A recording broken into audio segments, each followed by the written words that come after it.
In the dusty archives of the Alabama Department of Archives and History, encased in a climate-controlled vault, rests the Mobile County Tax Assessment Book of 1851. It is a massive leather-bound volume, smelling of old iron and decaying paper, its pages filled with the meticulous handwriting of a bureaucracy obsessed with categorizing property. Line after line, the clerk recorded bales of cotton, heads of livestock, and the names of human beings reduced to inventory, their value calculated in cold, hard numbers. But on page 114, amidst the routine catalogue of the Thorne estate, there is an entry that breaks the pattern, a macabre mystery that historians and archivists have whispered about for over a century. It is the record of a 19-year-old domestic slave named Ruth, and next to her name, the clerk's pen hesitated, leaving a violent smear of ink before writing a notation found nowhere else in the thousands of pages of Alabama tax records. Pregnant, father not listed. In a society where the paternity of enslaved children was always accounted for, whether by a fellow slave or the unspoken admission of a white master, this blank space was an impossibility. It wasn't an oversight, it was a refusal. The official responsible for the book, a man named Elias Vane, terrified of what he had witnessed in the Thorne household, chose to leave a jagged gap in history rather than write a name that he believed had been erased by something darker than death. This is the story so terrifying that even the doctors wanted to forget it. A case where a simple blank line on a page concealed a bizarre secret about a family that science refuses to study, and a child that, according to the official record, should never have existed. Before we open the ledger and step into the humid, fever-haunted streets of 1851 Mobile, I have a request for you. If you believe that the most important stories are the ones hidden in the margins of history, invite you to subscribe to Before the Story and enable notifications. We are building a community of investigators dedicated to uncovering what the textbooks left out. If this mystery intrigues you, leave a like to support our research. And tell us in the comments, from what part of the world are you joining us to uncover this story tonight? The year 1851 in Mobile, Alabama, was a time defined by an oppressive atmosphere, where the air hung heavy with the scent of brackish water, rotting magnolia blooms, and the underlying stench of the bustling slave trade. It was a city of stark contradictions, where French colonial architecture decayed alongside the brutal efficiency of American commerce, and where the port served as a gateway for both immense wealth and devastating yellow fever epidemics. The heat was a physical weight that pressed down on the cobblestones, blurring the lines between the living and the dead, creating a landscape where fever dreams and reality often intertwined.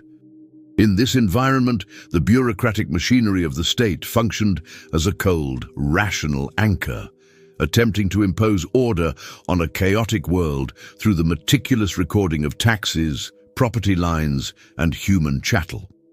The Tax Assessment Book was the ultimate symbol of this control, a sacred text of the plantation economy where every asset had a defined place, value, and lineage.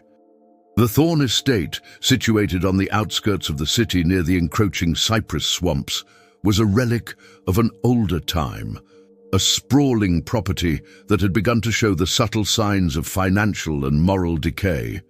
Its fields were still productive, yielding cotton that flowed down the river to the waiting ships, but the main house itself seemed to be sinking slowly into the soft, waterlogged earth. The peeling white paint and the overgrown gardens whispered of a management that had lost its grip, a decline that neighbors attributed to the reclusive nature of the patriarch Silas Thorne. Thorne was a man of the old order, rigid and obsessed with the purity of his reputation, yet he was rarely seen in the social circles of Mobile, preferring the shadowed corridors of his mansion. His isolation had only deepened in recent months, fueling rumors that something festered behind the closed shutters of the estate, something that required silence to contain. The document that serves as our window into this world is not a diary or a letter, but the 1851 tax assessment book itself, a heavy ledger that survived fires and floods to bear witness. On page 114, the inventory of the Thorne estate begins with the standard enumeration of land acreage, followed by the list of agricultural tools and livestock, written in the steady, practiced hand of the county clerk. As the list transitions to the human property, the handwriting maintains its rhythmic, bureaucratic indifference, listing names, ages, and estimated market values. There is seemingly no emotion in these lines, only the cold calculation of capital until the eye reaches the bottom of the page where the domestic staff is recorded. Here, the penmanship changes subtly, the loops of the letters becoming tighter, the pressure on the paper heavier, indicating a sudden shift in the writer's physical state. It is here that we encounter the entry for Ruth, a domestic servant listed at 19 years of age, her value assessed at a figure that reflects her youth and position within the household. But unlike every other female name in the register that bears the notation of pregnancy, there is no corresponding attribution of the father, a detail that was legally and socially mandated for inheritance and valuation purposes. In 1851, Alabama, a child born to an enslaved woman was property, and the identity of the father determined the specific category of that property, making the omission a glaring legal irregularity. The clerk did not merely forget to ask. The physical evidence on the page, a hesitation mark, a pooling of ink, suggests a moment of profound internal conflict before the decision was made to leave the space blank. This blank space acts as a void in the historical record, a silence that screams louder than any written word, disrupting the seamless narrative of the slave-holding society. It represents a fracture in the system, a moment where the rigid laws of ownership and biological categorization collided with a reality that the bureaucracy could not process. The absence of a name implies a paternity that was either unknown, which was unlikely in the close quarters of a plantation, or unspeakable, which suggests a transgression of the highest order. It was an anomaly that would have required the tacit approval or the terrified complicity of the official recording it, marking the beginning of a cover-up that would span generations. The city of Mobile itself plays a character in this unfolding mystery, its fog-bound mornings and storm-swept nights providing the backdrop for a secret that refused to be exposed to the light of day. The proximity to the swamp meant that the boundaries between solid ground and the fluid, shifting muck were always uncertain, a geographic metaphor for the moral ambiguity of the Thorne household. In this liminal space, where the laws of man felt distant and the laws of nature, and perhaps the supernatural, felt immediate, the impossible became plausible.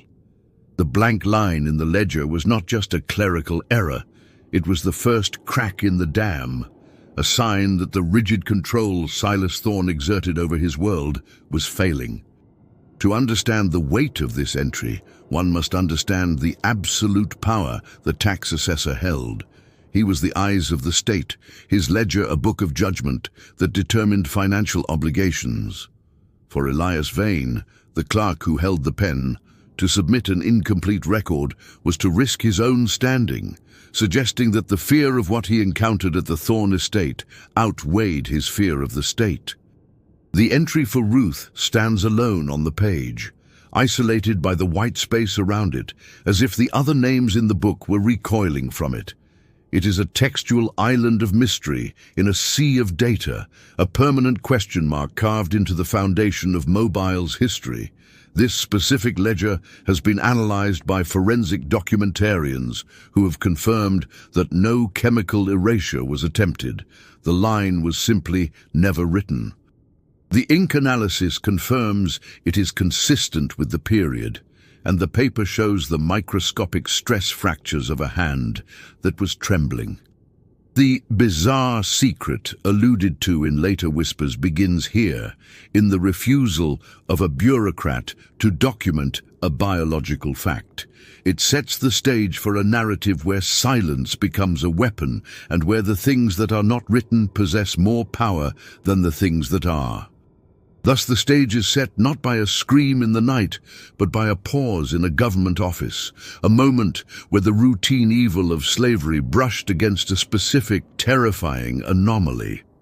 The Thorne estate, with its sinking foundation and silent master, held a truth that defied the categories of the 1851 assessment.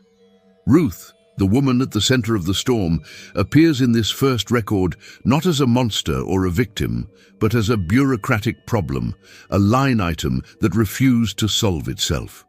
And in that refusal, in that deliberate blankness, the ghost story of Mobile begins to take its terrifying shape. The focus of the investigation shifts to the man who held the pen, Elias Vane, a meticulous civil servant known for his obsession with accuracy and his unwavering loyalty to the regulations of the county. Vane's previous ledgers, preserved in the same archive, show a man of rigid habits. His handwriting is uniform, his margins precise, his notes detailed to the point of exhaustion. He was a man who recorded every mule, every bushel of corn, and every mixed-race child with clinical detachment, ensuring that the state received its due and that property lines were respected. The sudden deterioration of his handwriting on page 114 is therefore not merely a stylistic deviation, but a psychological symptom preserved in ink. A document recovered from the private correspondence of a circuit magistrate, dated 3 days after the tax assessment, offers the first glimpse into the mind of the clerk who refused to write. In this letter, Vane writes with a palpable sense of disturbance, apologizing for the irregularity in the Thorne accounts, but insisting that he could not complete the entry. "I stood before the girl," Vane scrawls, his usually steady script jagged, "and asked for the name of the sire, as is the law." The master, Silas Thorne, turned his back to me and looked out the window. The girl did not speak. She only placed a hand on her stomach and looked at me with a calm that froze my blood. Vane continues his account, describing a tension in the room that felt less like defiance and more like a spiritual prohibition, a heavy silence that made the air difficult to breathe. He notes that when he pressed the question, suggesting that he would list the overseer or a field hand to satisfy the record, Ruth laughed, a sound Vane describes as devoid of mirth, like a bird calling from a grave. This laughter terrified the clerk more than any threat of violence, for it implied that his bureaucratic authority was meaningless in the face of the reality she carried. He writes to the magistrate, "I fear that writing a lie would summon the devil, for she watches as if she knows the ink before it dries." The anomaly deepens when we consider that Vane was a man of the South, accustomed to the brutal realities of plantation life and the exploitation of enslaved women. He would have been familiar with the discomfort of masters claiming illegitimate children or the casual assignment of paternity to protect a white man's reputation. Yet in this specific instance, he found himself unable to perform the standard administrative lie, paralyzed by an instinct that told him this pregnancy was fundamentally different. His refusal to simply write unknown or fabricate a name speaks to a primal fear that the child's origin was something that should not be recorded in a book of the living. The letter reveals that Silas Thorne, usually a man who commanded every aspect of his estate with an iron fist, was strangely passive during this exchange, acting as though he were a prisoner in his own library. Vane notes that Thorne shrank whenever the girl looked in his direction, a reversal of the hierarchy that was incomprehensible to the clerk. It was as if, Vane speculates in a crossed-out line that is still legible, he was waiting for her permission to speak and receiving none, he remained mute. This observation transforms the scene from a tax assessment into a tableau of unexplained psychological horror. Historical context suggests that Vane's reaction might have been dismissed as hysteria were it not for the physical evidence of the ledger itself, which remains as a corroborating witness. The smudge of ink next to Ruth's name indicates a moment where the pen rested on the paper for a long duration, bleeding into the fibers, marking the passage of time where Vane waited for an answer that never came. It captures the exact second where the bureaucratic machinery ground to a halt against a force it could not categorize.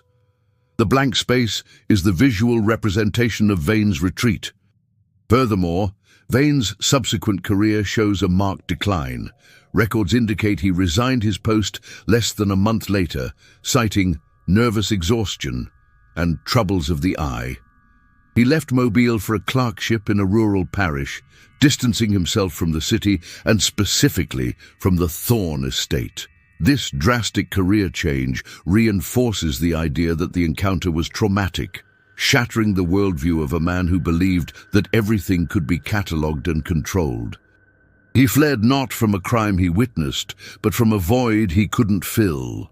The anomaly of the blank line is thus established not as a lack of information, but as the presence of a terrified silence.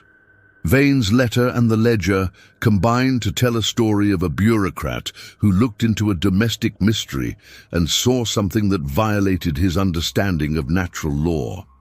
He chose to leave the record incomplete rather than commit the sin of naming the unnameable, preserving the secret of the Thorn plantation in the amber of official neglect. In the end, Vane's hesitation provides the first verifiable proof that the pregnancy of the slave Ruth was a source of terror for the white authority figures around her. The father not listed entry acts as a warning sign to anyone examining the history of Mobile, a signal that here, on page 114, the rational world ends and something else begins. It is the first documented crack in the reality of 1851, a fissure through which the macabre mystery would eventually flood the entire region.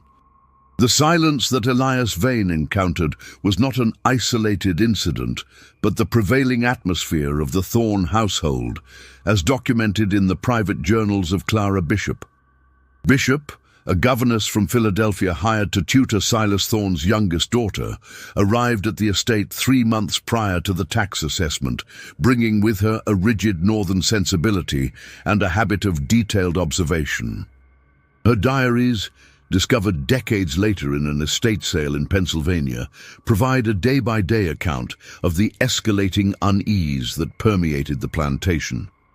She describes the Thorn mansion not as a home, but as a mausoleum of secrets, where the sound of footsteps was muffled by thick carpets and conversations died before they could begin. Bishop's early entries focus on Ruth, whom she describes as a statue of judgment carved from obsidian, noting that the young woman moved through the house with an unnerving, deliberate slowness. Unlike the other enslaved staff who lowered their eyes or made themselves invisible, Ruth is described as holding the gaze of anyone she encountered, forcing them to look away first. She does not serve, Bishop writes in an entry dated April 1851. She haunts. She places the silver on the table as if laying out instruments for a surgery. This behavior, which should have resulted in severe punishment in the brutal logic of the time, was met instead with a bizarre tolerance from Silas Thorn. The diaries record a pattern of anomalous deference from the master toward the slave, a dynamic that confused and frightened the governess. Bishop recounts incidents where Thorn would enter a room, see Ruth cleaning and immediately back out, his face draining of color, muttering apologies to no one. She notes that Thorn began to obsessively check the locks on the doors and windows every evening, a ritual that took nearly an hour despite the plantation being guarded by overseers. He fears not what is outside, Bishop observes, but what is growing inside the walls. He looks at the girl's waistline with the eyes of a man watching a fuse burn down. As the weeks passed, Bishop documents the physical transformation of the house paralleling Ruth's pregnancy. The mirrors in the hallway were draped in black cloth, ostensibly for cleaning, but they remained covered for months. Thorne ordered the heavy velvet drapes drawn at all hours, plunging the house into a perpetual twilight that Clara found suffocating. She writes of hearing Thorne pacing the floorboards above her room until dawn, talking to himself in a low, frantic rhythm. He argues with silence, she notes, and the silence is winning. The tension escalated when Bishop attempted to discipline Ruth for a perceived slight, only to be reprimanded by Thorne himself with shocking ferocity. "Do not speak to her!" Thorne reportedly screamed, seizing the governess by the arm. "Do not provoke the vessel!" To this strange choice of words, vessel, appears multiple times in Bishop's diary, suggesting that Thorne viewed Ruth's body not as a person, but as a container for something he terrifiedly respected. It marked the moment Clara Bishop realized that the hierarchy of the plantation had been inverted by the unborn child. Evidence of the household's unraveling also appears in the grocery ledgers kept by the cook, which show a sudden cessation of orders for alcohol and fresh meat, as if the appetites of the house had vanished. The enslaved community in the quarters, usually a source of gossip and information, fell into a collective hush whenever Ruth's name was mentioned. Bishop notes that the other servants refused to touch Ruth or eat from the same vessels she used, treating her with a mixture of reverence and superstitious dread. "They circle her like she is a fire that gives no heat," Bishop writes. The accumulation of these details, the covered mirrors, the nocturnal pacing, the inverted power dynamic, paints a picture of a household held hostage by an unspoken truth. Bishop's writing style shifts from the crisp, objective sentences of a teacher to the fragmented, anxious scrawl of a witness under duress. She describes the atmosphere as thick with unsaid names, a phrase that echoes the blank line in the tax ledger. The anomaly was no longer just a bureaucratic error, it was a domestic reality that was slowly suffocating everyone under the roof. One particularly chilling entry describes a night when Bishop found Thorne standing outside Ruth's door, pressing his ear to the wood, weeping silently. When Clara asked him what was wrong, he turned to her with eyes void of sanity and whispered, "It is breathing. I can hear it breathing my name." This incident marks the transition in the historical record from anxiety to psychological horror, suggesting that the pregnancy was being perceived as a supernatural event by the very man who should have claimed dominion over it. By late summer, the accumulation of evidence points to a total collapse of normalcy. The plantation continued to operate, the cotton was picked, but the heart of the estate had stopped beating. Clara Bishop's diaries testify that the bizarre secret had isolated the Thorne family from the world and from reality itself. Ruth stood at the center of this storm, silent and expanding, her body becoming the physical manifestation of a guilt so profound it distorted the behavior of everyone around her, turning the master into the slave of his own fear. As the terror within the Thorne house deepened, the silence of the official record was filled by the whispers of the surrounding community, generating a hypothesis that would explain the impossible pregnancy. The discrepancy that fueled these rumors is found in the chronology of the Thorne family history, specifically the disappearance of Silas's eldest son, Julian Thorne. Official family correspondence stated that Julian, a young man of 22, known for his melancholic temperament, had departed for Texas in January of 1851 to manage a new land acquisition. However, the timeline of Ruth's pregnancy, which became visible in April, suggested conception occurred exactly in the weeks leading up to Julian's abrupt departure. The source for this emerging theory comes not from the white aristocracy, but from the oral histories of the enslaved population, later recorded by WPA interviewers in the 1930s. These accounts, passed down through generations, speak of a forbidden love that was not merely a transgression of racial lines, but a direct challenge to Silas Thorne's authority.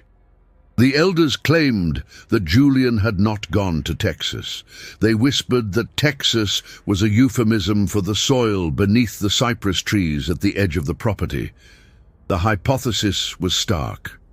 Julian was the father, and his disappearance was not a journey, but a silencing.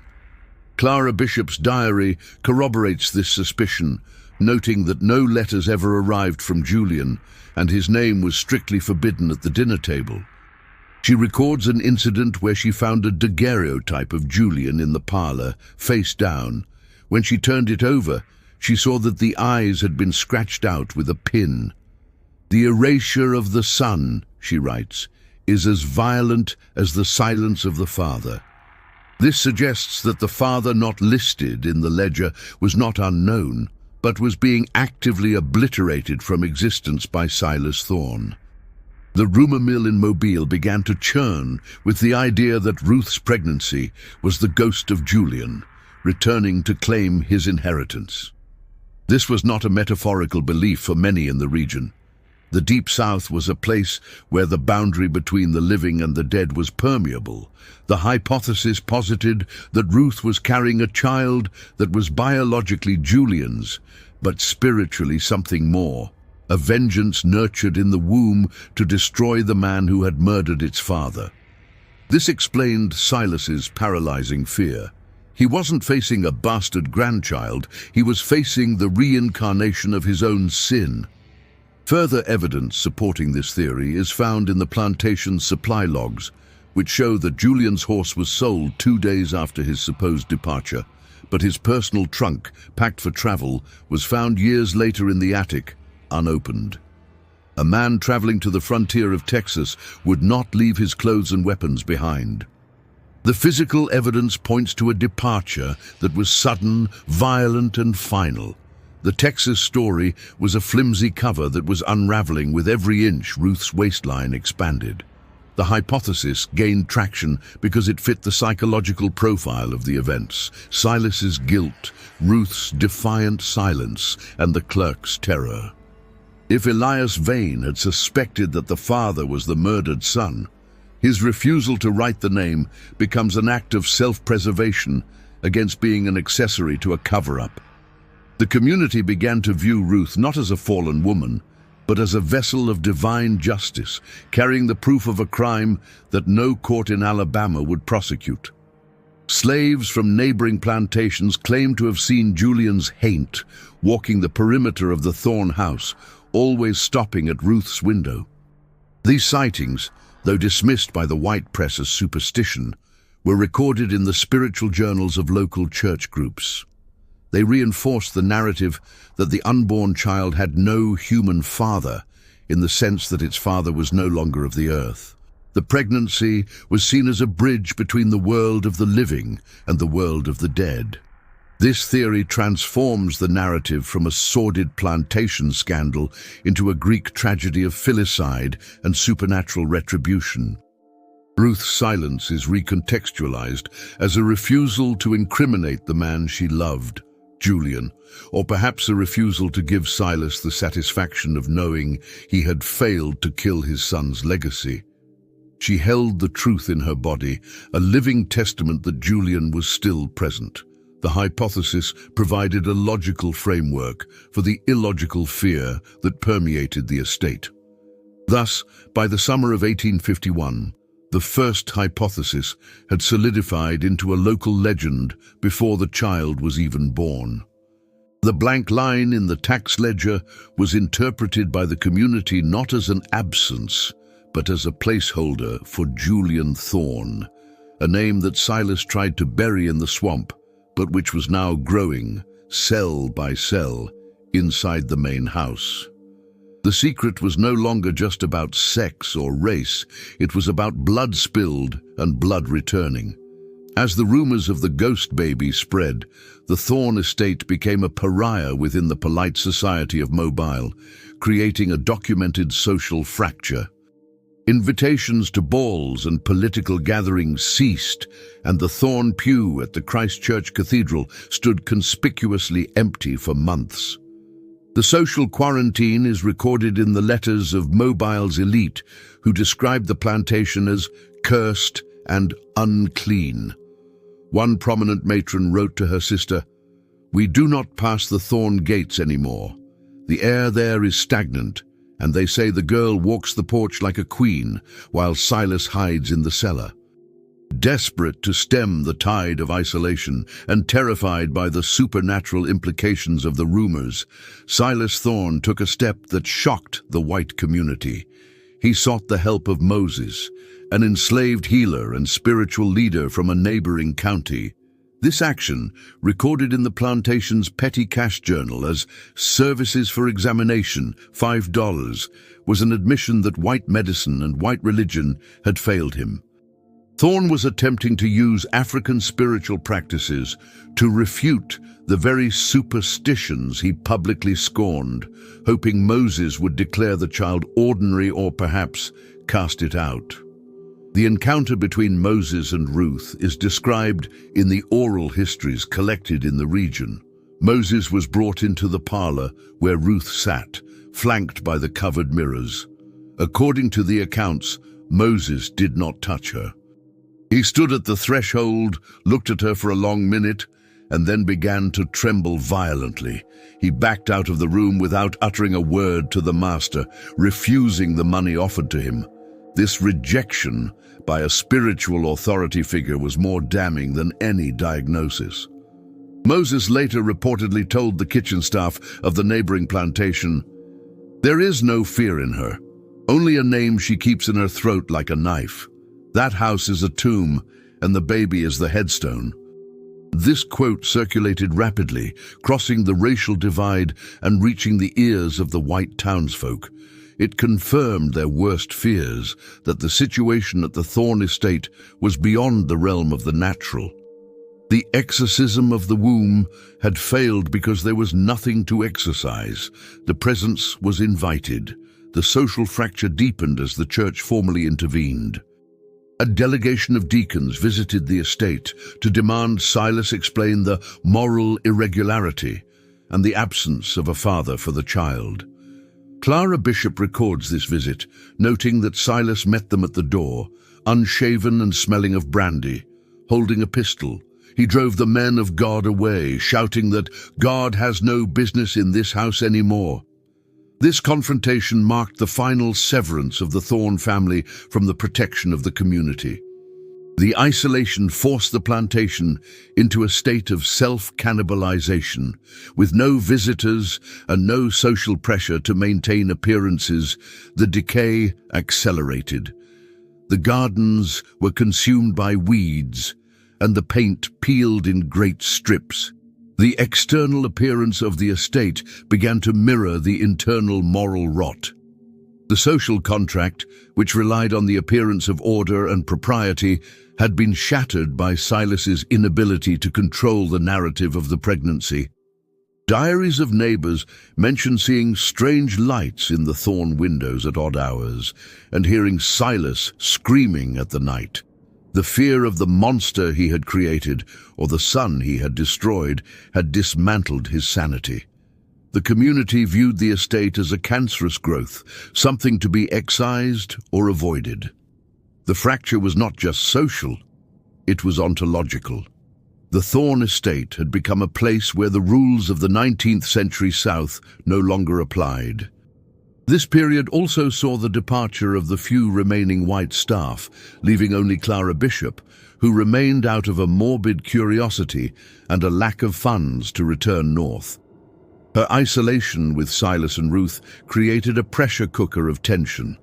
She documents the heavy silence of the meals, where the only sound was the clinking of silverware and the rhythmic breathing of the pregnant woman. The social structure of the master and servant had dissolved into a bizarre cohabitation of victims and tormentors.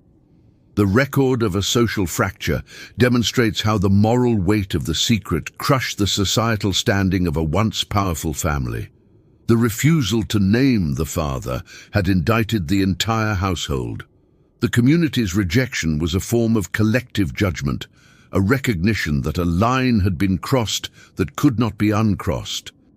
The Thorne estate was now an island of ghosts, drifting further away from the shores of the living with every passing day.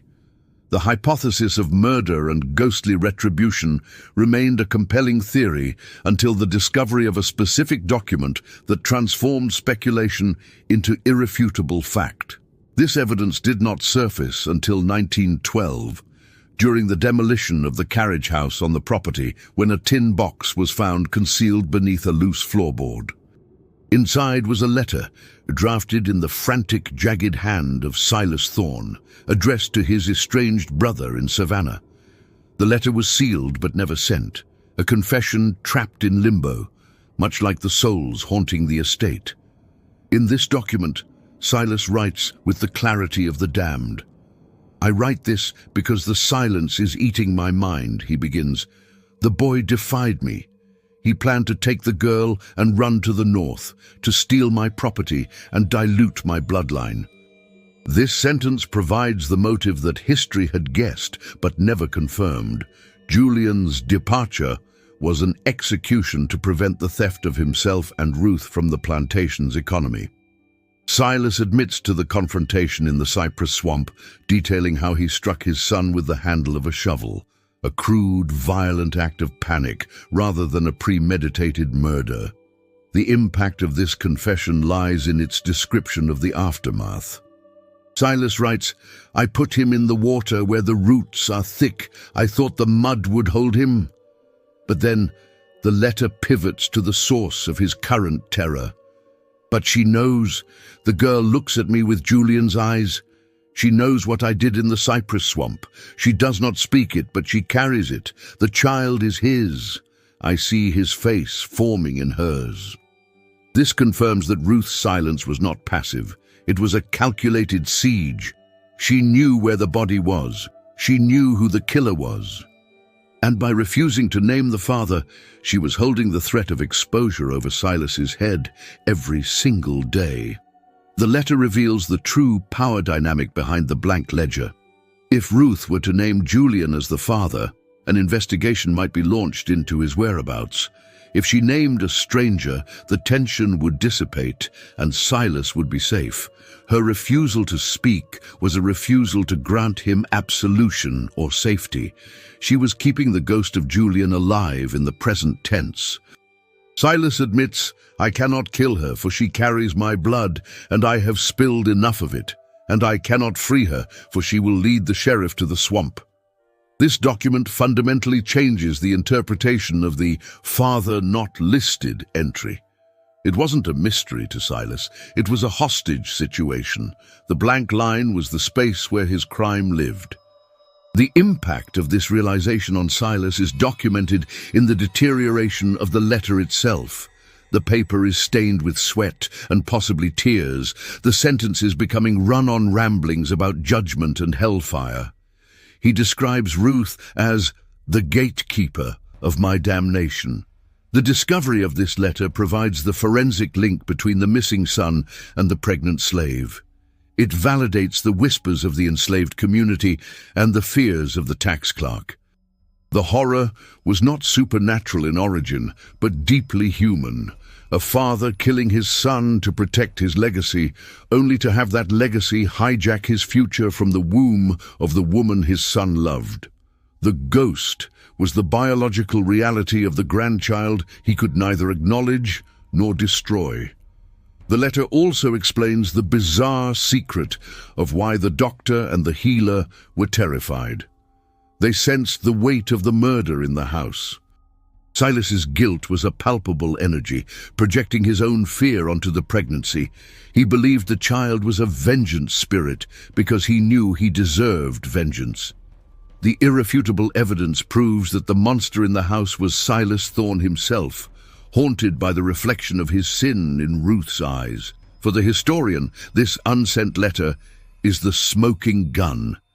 It transforms the blank line in the tax book from a bureaucratic curiosity into a monument to filicide.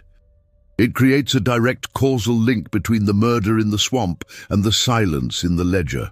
The document captures the exact frequency of Silas's despair. A man trapped in a prison of his own making, guarded by a silent woman who held the keys to his destruction in her refusal to speak a single name.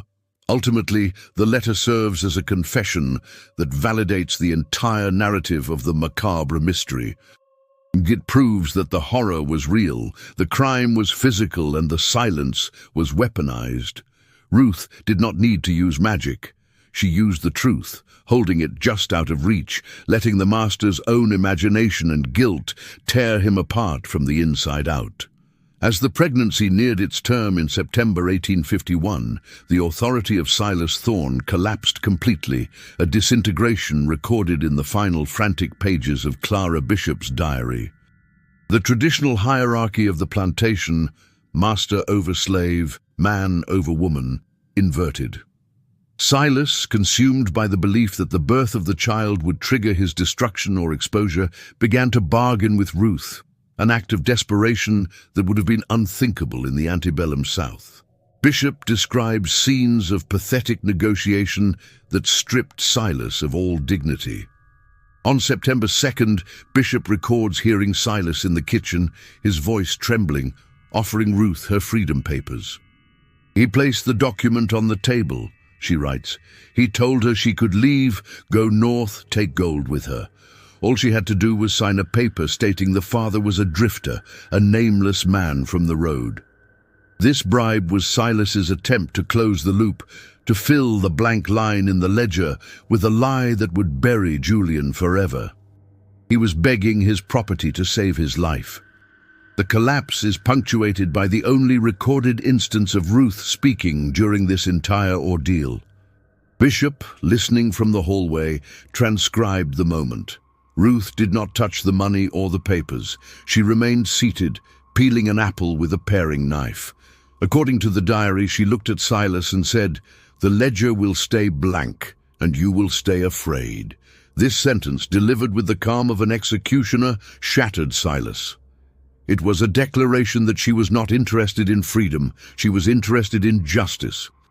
This interaction signifies the total erosion of Silas's power. He could not command her, he could not bribe her, and his guilt prevented him from killing her. He was paralyzed. Bishop notes that after this refusal, Silas retreated to his study and began drinking heavily, leaving the management of the estate to drift. The enslaved workers in the field stopped working, sensing that the whip hand had gone limp. The plantation entered a state of suspended animation, waiting for the inevitable climax. The authority of the state also failed to intervene. Sheriff Brogan, aware of the rumors and the strangeness at the Thorne place, rode out to the property on September 10th. However, Bishop records that Silas refused to open the gate, shouting from the balcony that the house was under quarantine for nervous fever. And the sheriff, likely unwilling to entangle himself in the cursed affairs of the Thorne family, rode away. The law had abdicated its responsibility, leaving the house to its own dark laws. Bishop's entries from this week describe a house descending into madness. She found Silas burning portraits in the fireplace, muttering that he was cleansing the line. He began to nail the windows shut from the inside, trapping them all in the suffocating heat. "He is building his own coffin," Bishop writes, "and pulling us in with him." The governess herself admits to paralyzed fear, unable to leave, bound to the tragedy unfolding before her. The collapse extended to the physical structure of the house. A pipe burst in the upper hall, leaking water down the walls, which went unrepaired. Mold began to bloom on the velvet drapes. The environment became a physical manifestation of the moral decay. The authority of the architecture, the grand imposition of the plantation house on the landscape, was failing. It was becoming a ruin before it was even abandoned. Ruth, in contrast, is described as growing stronger, her presence filling the vacuum left by Silas. She moved through the decaying house, untouched by the chaos, a figure of serene vengeance. Her refusal to accept the bribe proved that her motivation was not material, but existential. She was dismantling the Thorne legacy by refusing to participate in its lies. The record of a collapse documents the final days of the old order at the Thorne estate. The bribe, the refusal, and the retreat into madness illustrate a total inversion of power. The blank line in the ledger had become a black hole, swallowing the authority of the master, the law, and the social structure, leaving only the raw, terrified reality of a man facing the consequences of his sins. While the primary drama unfolded within the walls of the mansion, a piece of corroborating evidence lay buried in the archives of a small parish church 3 miles away, waiting to be connected to the Thorne mystery. This hidden source is the parish burial ledger of St. Jude's, a dusty volume that was largely ignored until a flood in the 1920s forced a relocation of records. Historians, cross-referencing the dates of the Thorne scandal, found an entry that provided the physical anchor for the ghost baby theory. The entry, dated January 14, 1851, the exact week Julian Thorne left for Texas, records a payment received from Silas Thorne for a private burial on consecrated ground, but crucially not in the churchyard. The note specifies consecration of ground at Cypress Edge. This unusual request suggests a need to bury a body on the plantation, but with the rites of the church, a desperate attempt by a religious man to save his son's soul even after destroying his body. This ledger contradicts the Texas narrative entirely. It proves that Silas had not only killed his son, but had paid a priest to sanctify the murder site. The priest, Father Dumas, who recorded the entry, added a marginal note in Latin, Requiescat in pace, filius perditus, rest in peace, lost son. This implies that the church knew or suspected the truth of the death, but accepted the silence in exchange for the donation, or out of fear, of Silas Thorne. The discovery of this ledger connects the physical location of the body to the psychological terror in the house. The Cypress Edge mentioned is the exact location visible from the window of the room where Ruth slept. This reveals a new layer of cruelty and resilience. Ruth was living with a view of her lover's grave, a grave that Silas had tried to hide but had professionally recorded in a secret ledger. It suggests that Ruth's gaze, which so terrified Silas, was often directed not at him, but past him, toward the swamp. Furthermore, the ledger records a second payment made in September 1851, titled Mass for the Protection of the Innocent. This date coincides with the week leading up to the birth. It indicates that Silas, in his crumbling state, was trying to buy spiritual insurance against the grandchild he feared. He was paying the church to protect him from the innocent he planned to harm. It establishes a premeditation to the events of the storm, a paper trail of his intent to solve the problem. This hidden source also indicts the institutional complicity of the religious structures in Mobile. The church took the money and kept the secret. The father not listed in the tax book had a parallel in the church book, a burial not named. Both institutions allowed Silas to erase his son from the public record, leaving only these financial traces of the existence and death of Julian Thorne. For the narrative, the gravedigger's ledger serves as the forensic proof of the body. It moves the story from the realm of ghost stories to the realm of criminal history. It validates Silas's confession letter and Ruth's silent accusation. The ghost was real flesh and blood, buried in a specific plot of land, paid for with specific dollars. The discovery implies that the bizarre secret was known by more than just the immediate family. The priest knew. The sexton knew. The silence was a conspiracy. This widens the scope of the moral failure. The blank line in the tax book was supported by a network of silence that spanned the legal, religious, and social systems of Mobile. Ultimately, this source acts as the grim foundation for the climax. It confirms that the haunting was rooted in a geographical reality. The swamp held the secret, the church held the receipt, and Ruth held the consequence. The convergence of these truths was inevitable, waiting only for the breaking of the storm. The narrative barrels toward its violent conclusion with the arrival of a massive hurricane in late September 1851. The meteorological records of Mobile confirm a Category 3 storm-making landfall on September 16th, bringing with it a storm surge that flooded the lower wards and turned the Thorne plantation into an island.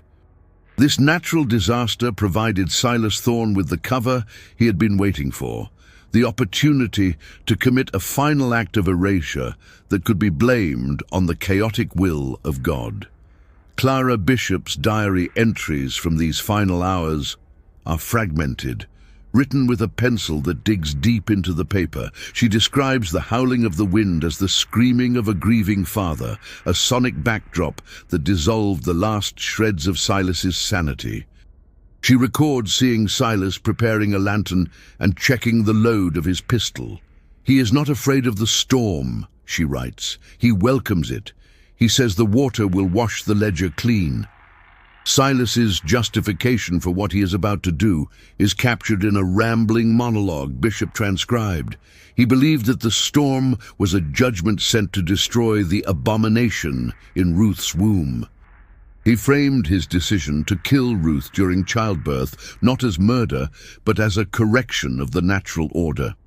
"If the river takes the house," he told Clara, "then the river takes the sin. No one will look for a blank line in the mud." The governess describes the terror of being trapped in the house as the shutters battered against the walls. Ruth went into labor as the barometer dropped.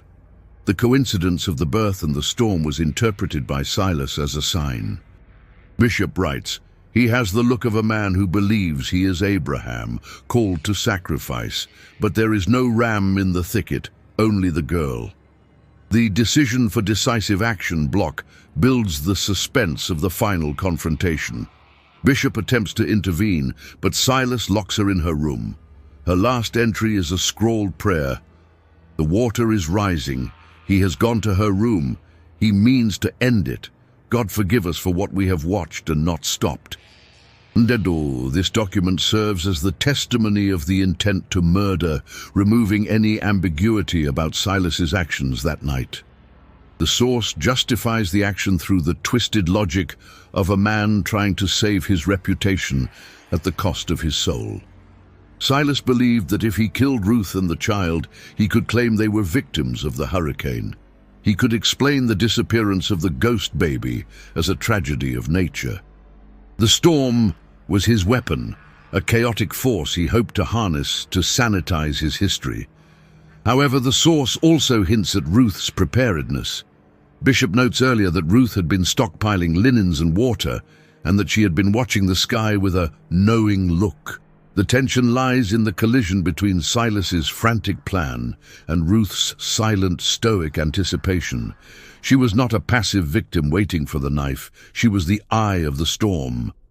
The narrative focuses on the sensory details of this decision: the click of the lock, the smell of ozone and lamp oil, the sound of the rain hammering the roof like thousands of fists. It is the crescendo of the horror, where the domestic sphere is invaded by the violence of the elements and the violence of the master. This block ends with the terrifying image of Silas Thorne walking down the hallway toward the birthing room, pistol in hand, while the world outside is torn apart. The historical record holds its breath here, poised between the documented intent of a killer and the unknown outcome of the confrontation. The decision was made, justified by madness, and set into motion against the backdrop of an apocalypse. The aftermath of the storm is reconstructed through the official incident report filed by Sheriff Brogan on September 19, 1851.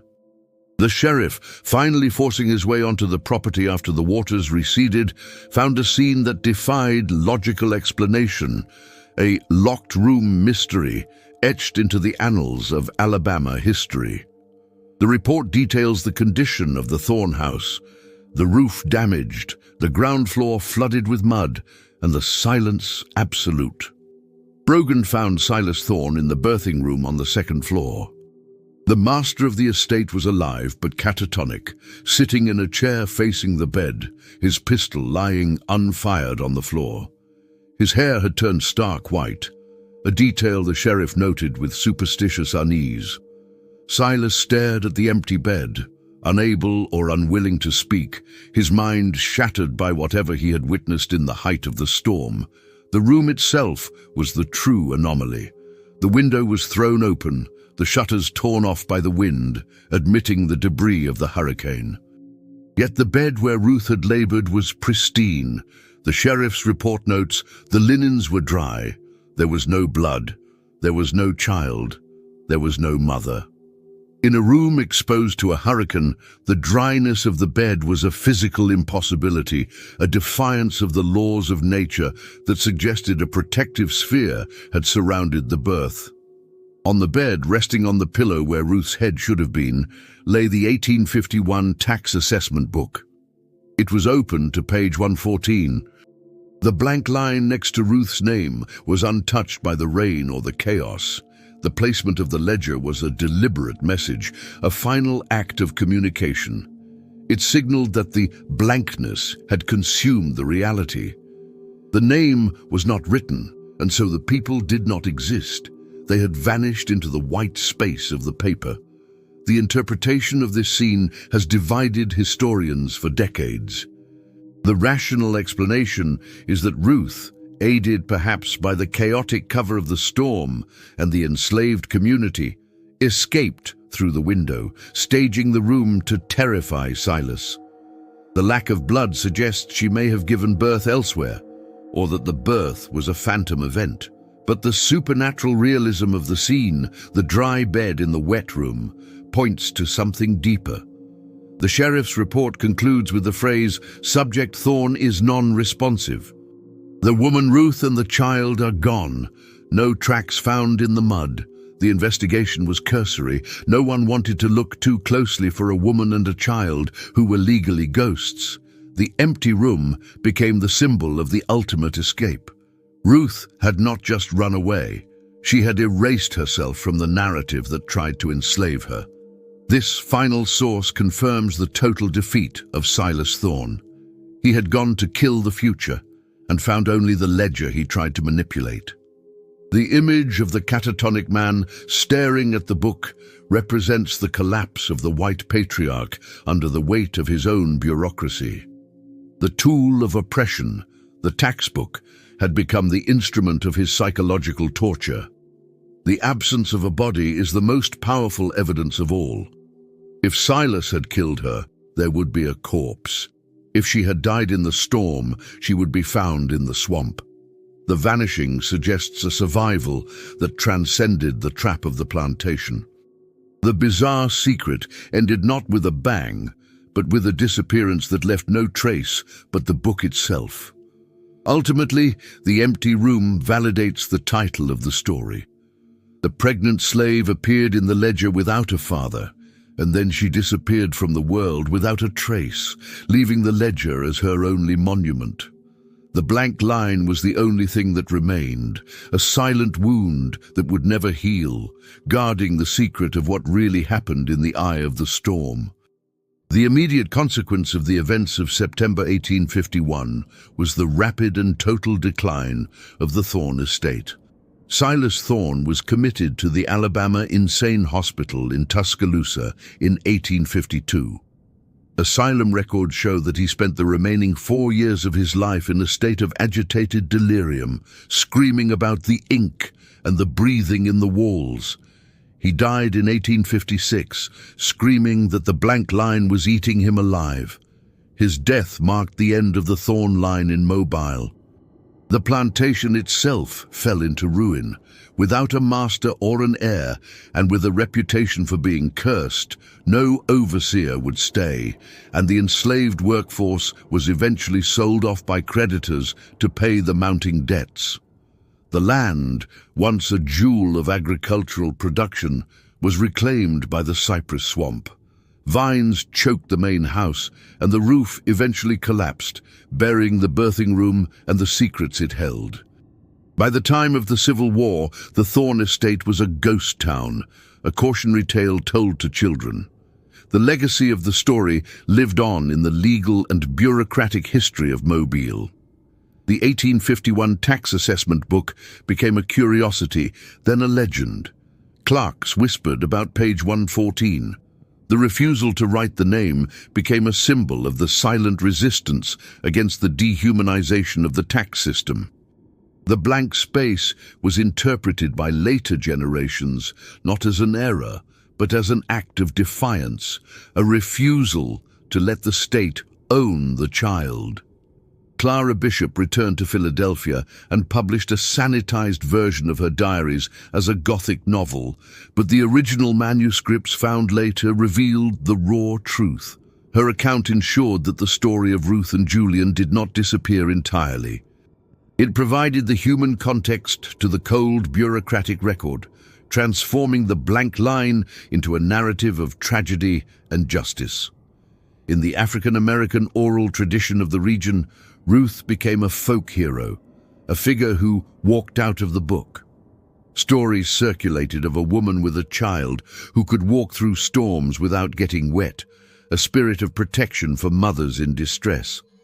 The Curse of the Thorne House was reframed as The Blessing of Ruth, a story of survival against impossible odds.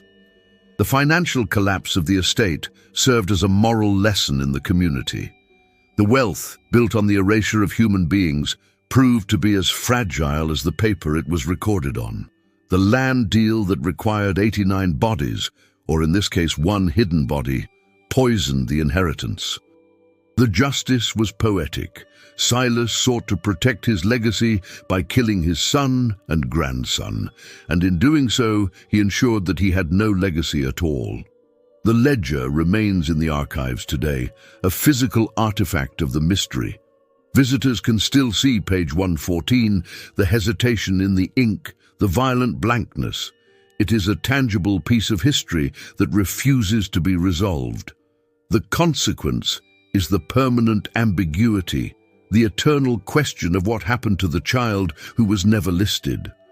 The Documented Consequences block serves to show the long-term impact of the moral failure. It reinforces the theme that secrets cannot be buried forever.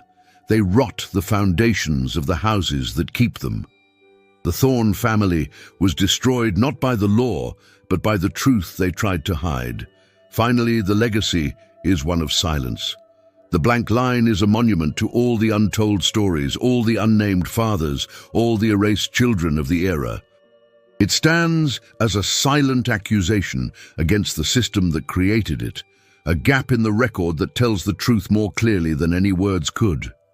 Decades after the storm, a single document surfaced that casts a final haunting light on the mystery of Ruth and the unborn child. In the 1870 U.S. Census for the city of New Orleans, amidst the thousands of names of free citizens rebuilding their lives during Reconstruction, there is an entry for a 19-year-old carpenter named Julian Free.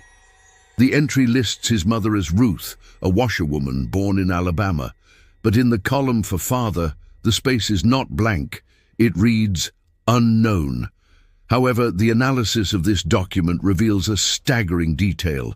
The young man, Julian Free, is listed as owning a piece of property, a small plot of land in Mobile, Alabama, purchased at a tax auction of the defunct Thorne estate. The deed of sale shows that the land includes the edge of the cypress swamp. The boy, who was never listed, whose name was withheld from the ledger to save his life, had returned as a free man to buy the grave of the father he never knew. This discovery suggests that the blank line in the 1851 ledger was not an erasure, but a shield. By refusing to let Elias Vane write a name, by refusing to let Silas Thorne claim the child, Ruth had saved her son from the destiny of the Thorne family. She had kept him unlisted until he could be free. The curse was simply the truth. Silas Thorne could not own what he could not name. The historian looks at these two documents, the 1851 tax book with its terrified blank space, and the 1870 census with its quiet triumph, and sees the arc of a justice that took 20 years to arrive. The bizarre secret was a masterclass in long-game survival. Ruth used the bureaucracy's own rules against it, using silence to create a sanctuary for her son. Yet, the mystery remains. How did she escape the locked room? How did she survive the swamp in a hurricane? The records do not say. The dry bed remains a detail that defies historical analysis, a touch of the impossible that suggests forces beyond the archival record were at play. Was it luck? Was it the ghost of Julian protecting his own? Or was it the sheer, unbreakable will of a mother refusing to die? The story of the pregnant slave who appeared in Moble's ledger without a father listed is a testament to the power of the gaps in history. It reminds us that the official record is written by the powerful, but the truth is often hidden in what they are afraid to write. The blank line on page 114 is not an empty space. It is a full story, waiting for those with the eyes to see it. As we close the book on the Thorne estate, the question lingers. How many other blank lines in our archives hide stories of survival and revenge? How many other ghosts are waiting in the margins, watching us, waiting for their names to be whispered? The past is never truly dead. It is just waiting for someone to read the silence.